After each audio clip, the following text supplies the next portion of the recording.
আমার বাবার দ্বিতীয় স্ত্রী একদিন আমার চেম্বারে প্রেগনেন্সি টেস্ট করাতে এলেন। তিনি একবার বুঝতে পারলেন না যার সামনে বসে আছেন সেই তার স্বামীর মেয়ে, আর আমার বাবাও জানেন না তার নতুন স্ত্রীর রিপোর্ট সই করবে তার নিজের মেয়ে। সেদিন সকালটা অন্য দিনের মতোই শুরু হয়েছিল।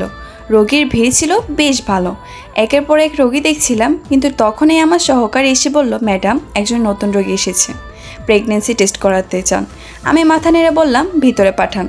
দরজা খুলে ভিতরে ঢুকতে আমার হাতের কলমটা থেমে গেল। মহিলার বয়স আনুমানিক 43, হালকা নীল, কিন্তু সেই মুখে আমি ভুলতে পারিনি।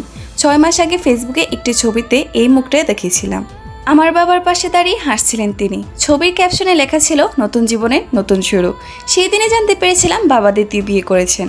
যে মানুষটা 6 বছর আগে আমার মাকে একা রেখে চলে গিয়েছিল, এখনও ডিভোর্স না দিয়েই নতুন সংসার শুরু করেছেন।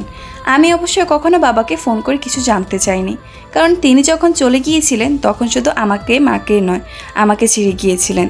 6 বছর ধরে আমাদের খোঁজ নেওয়ার প্রয়োজন মনে করেননি। মা এখন আমার আর আমার স্বামীর সঙ্গে থাকেন।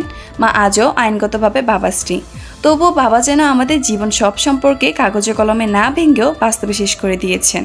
ম্যাডাম, মহিলার ডাকে বাস্তবতা ফিরলাম। আমি স্বাভাবিক গলায় বললাম, বসুন। কী সমস্যা বলুন। তিনি ইতস্তত করে বললেন, আসলে 2 মাস ধরে মাসিক বন্ধ, একটা পরীক্ষা করতে চাই। আমি পেশাদার ভঙ্গিতে প্রশ্ন করলাম, বয়স কত? তিনি বললেন 43। স্বামীর বয়স? তিনি হালকা হেসে বললেন 56। আমার বুকের ভিতরটা যেন কেঁপে উঠল, তবু মুখে কোনো পরিবর্তন আনলাম না। তাকে জিজ্ঞেস করলাম, আগে কোনো সন্তান আছে কিনা? তিনি একটু চুপ করে থেকে বললেন, না, আমাদের হয়নি। আমাদের শব্দটা কানে বাজলো।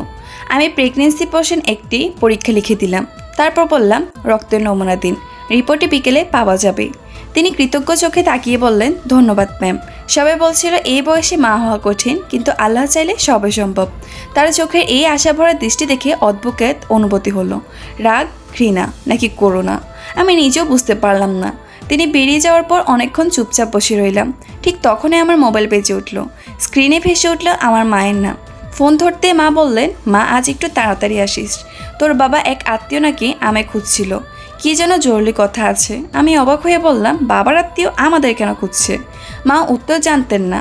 ফোন রেখে আমার রোগীর ফাইল খুললাম। ফাইলের ওপর বড় অক্ষর লেখা স্বামীর নাম পড়তে আমার বুক ব্যথা করে উঠল।